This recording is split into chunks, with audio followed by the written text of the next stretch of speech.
Kita lanjutkan ya hari ini atau malam ini kuliah bahasa Indonesia. Tidak terlalu lama ya, sebentar aja. Sebagaimana kita uraikan pada pertemuan yang lalu, bahwa tujuan dari kuliah bahasa Indonesia ini adalah agar kita bisa berkomunikasi menggunakan bahasa Indonesia sesuai dengan kaidah, dengan baik dan benar, baik secara lisan maupun secara tertulis. Jadi tujuannya adalah supaya kita bisa berkomunikasi menggunakan bahasa Indonesia sesuai dengan aturan, sesuai dengan kaidah bahasa Indonesia, baik secara lisan maupun secara tertulis. Jadi dalam mempelajari sesuatu itu kita harus paham dulu apa tujuannya. Jadi misalnya kita mempelajari hukum pidana. Apa sih tujuan pertama mempelajari hukum pidana? Yang pertama adalah agar kita tidak melakukan perbuatan tindak pidana. Perbuatan yang dilarang, yang tidak boleh, yang termasuk dalam perbuatan pidana itu apa saja. Setelah kita tahu kan, maka kita tidak melakukan apa yang dilarang. Kan ada hadis Nabi mengatakan bahwa ilmu yang berberkah itu adalah ilmu yang diamalkan.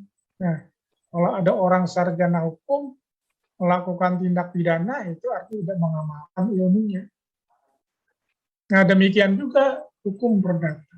Kenapa kita belajar hukum perdata? Ya, yang pertama tentu saja agar kita melakukan apa yang diatur dalam hukum perdata. Misalnya dalam hal jual beli itu sudah diatur. Nah, kita turuti bagaimana ketentuan hukum perdata.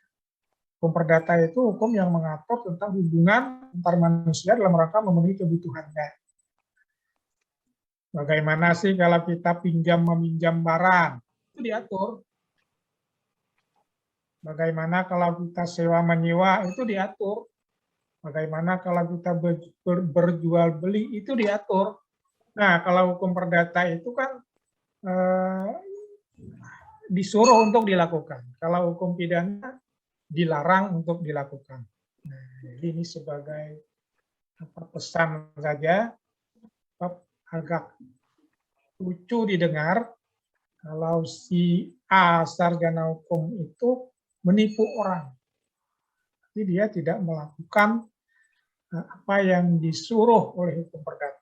Ya kan, berlaku jujur, niat baik, berlaku sesuai dengan kesepakatan. Nah, itu kan ketentuan-ketentuan hukum perdata. Si B sarjana hukum ternyata menjadi pelaku pencurian. Nah, kan aneh kedengarannya, kok orang tahu hukum ternyata melakukan perbuatan yang dilarang. Nah, jadi kita menuntut ilmu hukum ini, kita belajar ilmu hukum ini, ya tujuan pertama adalah kita menjadi orang yang taat hukum. Kan?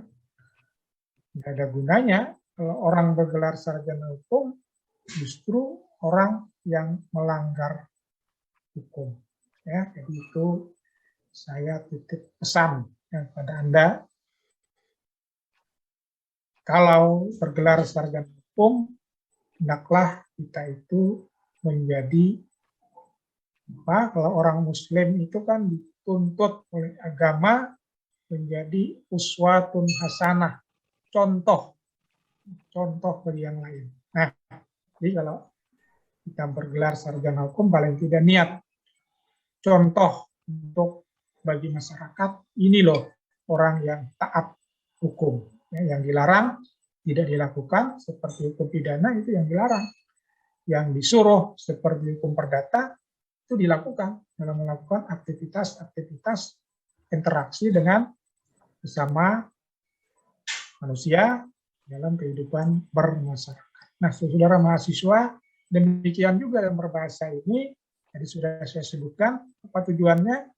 Ya, supaya kita bisa berkomunikasi dengan baik sesuai dengan kaidah, baik secara tulisan maupun secara lisan. Komunikasi yang baik tentu adalah komunikasi yang bisa dipahami, dimengerti dengan jelas oleh lawan bicara kita. Nah, karena itu kita sudah diajarkan bahasa Indonesia ini. Mulai dari sekolah dasar, SMP, SMA, nah sampai sekarang. Ya. Jadi idealnya kita kalau sudah di universitas, tingkat perguruan tinggi ini sudah sudah mahir baik berbicara maupun menulis sesuai dengan ketentuan kaidah bahasa Indonesia. Nah, baik seperti saya singgung pada pertemuan yang lalu, kita lebih banyak mengulang saja belajar apa yang sudah pernah kita dapatkan baik di SD, SMP maupun SMA. Kemarin kita kalau tidak salah tentang kalimat, ya, jenis-jenis kalimat. Nah, saya ingin bertanya, kalimat yang sempurna itu kan katanya adalah rumusnya subjek, predikat, objek, keterangan. Kan SPOK, subjek, predikat, objek, keterangan. Rumusnya sih gampang, SPOK. Itu kalimat yang sempurna. Ya. Tapi tidak semua kalimat itu sempurna, artinya memenuhi rumusan itu. Ada saja kalimat itu yang terdiri cuma subjek, keterangan, subjek, objek, subjek, predikat. Jadi itu sudah menjadi kalimat, ya, tapi kalimat yang tidak sempurna. Nah, saya ingin ingin mengulang untuk mengingat kembali, ya, maka kita masih ingat tentang kalimat yang rumusnya tadi subjek, predikat, objek, keterangan. Nah, karena kalau kita nanti akhir perkuliahan, ujian kita membuat artikel ilmiah populer, ya, artikel ilmiah sederhana. Kita harus harus benar-benar paham membuat kalimat. Kemarin ada kalimat berita, ada kalimat tanya, ada kalimat perintah, ada kalimat seru. Jenis-jenis kalimat dilihat dari fungsinya. Nah, ini kita mau ulang kembali.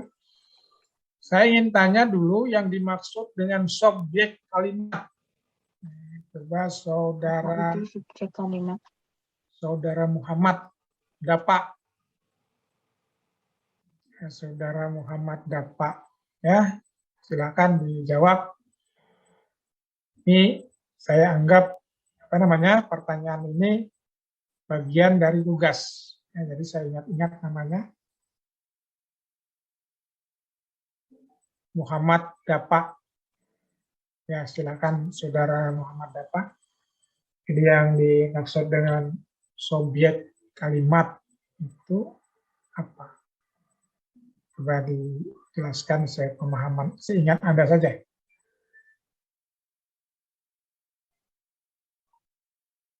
Coba mic-nya dibuka. Subjek kalimat itu inti dari kalimat, Pak. Inti dari kalimat.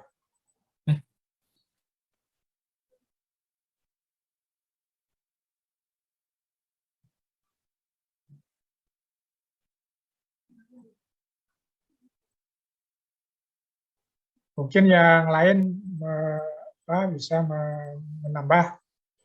Dewi Ayu. Izin jawab, Pak. Siapa? Rizka Alia. Boleh, silakan saudari Rizka. Subjek dalam kalimat itu adalah orang yang melakukan kegiatan, Pak. Subjek kalimat adalah orang yang melakukan kegiatan. Boleh, mungkin ada yang lain yang menambah.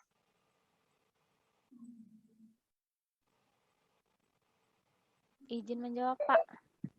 Yuk silakan. Saya Dewi Ayu Kartika. Ya, Subjek merupakan unsur pokok yang terdapat dalam sebuah kalimat. objek merupakan Unsur pokok unsur pokok dalam dalam sebuah. sebuah kalimat. Terima Boleh. kasih, Pak. Terus ya sama-sama. Rija Gunawan. Silakan Mas Rija. Izin menjawab, Pak. Yuk silakan. Subjek kalimat itu bisa dibilang tokoh utama atau tokoh tertentu dalam sebuah kalimat yang memiliki perannya masing-masing, Pak. Subjek kalimat adalah tokoh. Tokoh apa tadi? Tokoh utama atau tokoh tertentu yang memiliki perannya masing-masing, Pak. Baik. Terima kasih Saudara Rija. Mungkin yang lain? Bisa ada yang ingin menambahkan si Salwa. Salwa Salsabila. Salwa Salsabila. Subjek kalimat itu unsur predikat, Pak. Unsur predikat. Unsur predikat. Baik. Mungkin yang lain? Izin menjawab, Pak. Siapa? Subjek itu adalah klausa yang menandai apa yang dibicarakan oleh pembicara. Jadi klausa itu tuh bisa berbentuk tokoh atau objek. Bisa berbentuk tokoh atau objek. Baik, silakan yang lain. Andreas. Saudara Andreas, Mas Andreas.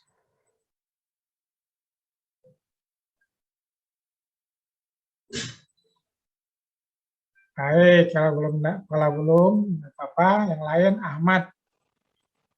Ahmad Rija Maulana. Silakan Mas Ahmad. Subjek, Pak. Ya, yang dimaksud dengan subjek kalimat itu apa? Menurut saya pelaku yang melakukan kegiatan tertentu, Pak. Pelaku yang melakukan Kegiatan tertentu. kegiatan tertentu. Ya, boleh. Tapi belum komprehensif lagi ya. Silakan Saudari Apik.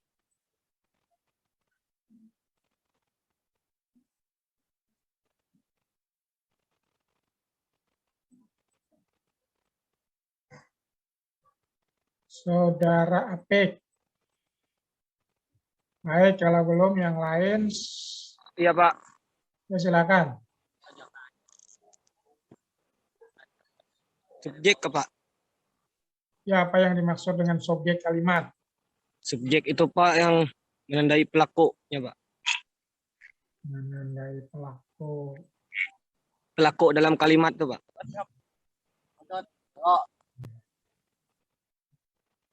Nah, boleh, tapi belum lagi. Belum apa ya? Intan Putri. Coba Saudari Intan Putri.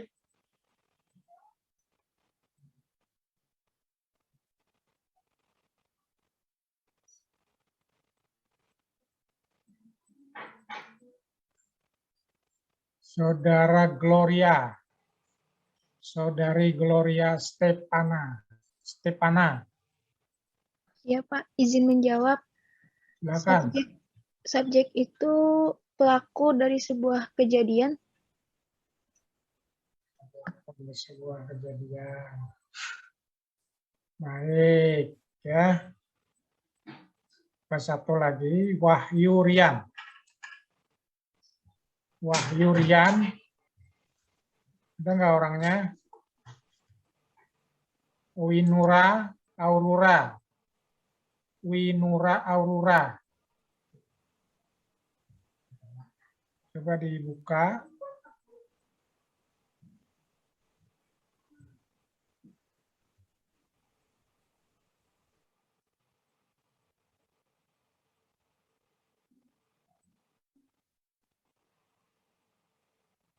Baik. Ya, jadi apa yang dimaksud dengan subjek dalam suatu kalimat itu adalah dia merupakan pokok pembicaraan atau pokok bahasan atau pelaku utama. Jadi bisa berupa pokok pembicaraan apa atau pelaku utama siapa, misalnya apa namanya, kan subjek dalam sebuah kalimat bisa saja bukan yang bersifat kebendaan, misalnya Undang-Undang Dasar Negara Republik Indonesia tahun 1945 menempati kedudukan tertinggi dalam struktur hukum di Indonesia. Nah, Undang-Undang Dasar itu adalah subjek kelima. Nah, kemudian kita beralih pada rumus kalimat yang kedua itu akan ada disebutkan dengan predikat. Nah, ini apa namanya? Saya ingin tanya lagi yang dimaksud dengan predikat itu apa? Coba saudara Nabila. Coba Nabila dibuka videonya. Nabila Anissa Hairani.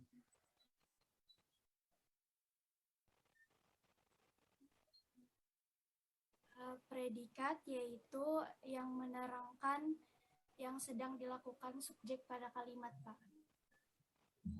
Yang menerangkan yang sedang dilakukan subjek di kalimat. Yang sedang dilakukan subjek di kalimat. Ya, boleh ya. Nah, kemudian objek. Nah, SPO. Subjek, predikat, objek. Coba dijelaskan yang dimaksud dengan objek itu apa? Objek kalimat ya. Nah, jelas objek. Jadi SPOK. Ini yang dimaksud dengan objek kalimat. Nah, coba dijelaskan. Ingat-ingat kembali pelajaran Bu Guru kita, Bapak Guru kita waktu di SMA, SMP, atau di SD. Ya kan? Di SD rasanya sudah dijelaskan oleh guru kita objek kalimat itu apa, ya kan? Apa tadi? Pengen jawab Regina Dewi Puspitasari. Silakan Saudari Regina. Izin menjawab, Pak. Oh, silakan. Objek itu kayak umpamanya korbannya gitu, Pak, yang dikenai perbuatan kayak kata benda gitu. Kasih, Pak. Korbannya. Boleh. Kan yang lain ingin menambah. Kintari. Saudari Kintari. Ini, Pak. Ya, silakan. Objek adalah orang atau benda yang sedang menerima sesuatu tindakan, Pak. Tindakan dari subjek, Pak. Baik, ya. Boleh. Satu lagi. Saudari Wahyu Dewi Kurniawan. Nah, kita mau ulang pelajaran Bahari ya. Oleh Bapak Ibu Guru. Sempian dulu. Ya kan, masih ingat lah yang diajarkan Bapak Ibu Guru sempian dulu. Objek adalah, objek kalimat adalah, masih ingat. Objek itu orang atau benda yang sedang menerima suatu tindakan itu, Pak. Atau yang sedang lagi dibicarakan itu dalam kalimat. Objek adalah benda atau orang yang sedang dibicarakan di kalimat tersebut. Yang sedang dibicarakan. Dijadikan sasaran oleh subjek kalimat. Ya. Ya, apa yang menjadi sasaran atau yang dituju oleh subjek kalimat. Nah, kemudian yang terakhir itu keterangan itu menjelaskan ya.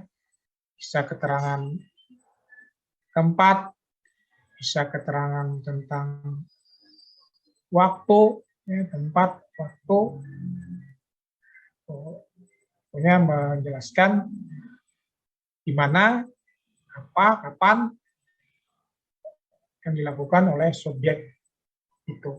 Nah, kalimat itu tidak selamanya sempurna. Ya. Jadi minimal kalau yang sempurna itu kan SPOK. Tapi kalimat itu maksudnya adalah rangkaian kata yang memiliki makna. Jadi minimal 2 kata. Subjek, predikat. Subjek, predikat, keterangan. Subjek, keterangan. Subjek, objek. Nah, itu sudah bisa dikatakan sebuah kalimat, tapi disebut kalimat yang tidak sempurna. Nah, kemudian kalimat apa namanya? Rangkaian kalimat. Rangkaian kalimat yang menjelaskan satu ide, jadi satu ide itu disebut dengan paragraf. Ya, jadi paragraf adalah rangkaian kalimat yang berisi tentang satu ide, pikiran. Itu paragraf. Nah, kemudian dari paragraf ini apa namanya? Ada beberapa jenis paragraf. Ada paragraf apa namanya? Yang pertama itu deskriptif. Ya, ada paragraf deskriptif. Yang kedua ada paragraf eksposisi. Yang ketiga ada paragraf persuasif. Yang keempat ada paragraf argumentasi. Yang kelima ada paragraf narasi. Nah, jadi diingat-ingat ya di apa itu paragraf deskripsi, apa itu paragraf eksposisi, apa itu paragraf persuasif, apa itu paragraf argumentasi, dan apa itu paragraf narasi. Nah, tolong ini dipelajari. Ya, paragraf-paragraf yang saya sebutkan tadi dipelajari ulang. Nanti akan kita diskusikan, insya Allah pada hari Senin depan. Nah, saudara-saudara mahasiswa yang berbahagia, untuk malam ini cukup sekian dahulu. Wabillahi taufiq wal hidayah. Wassalamualaikum warahmatullahi wabarakatuh. Waalaikumsalam. Waalaikumsalam warahmatullahi wabarakatuh. Waalaikumsalam.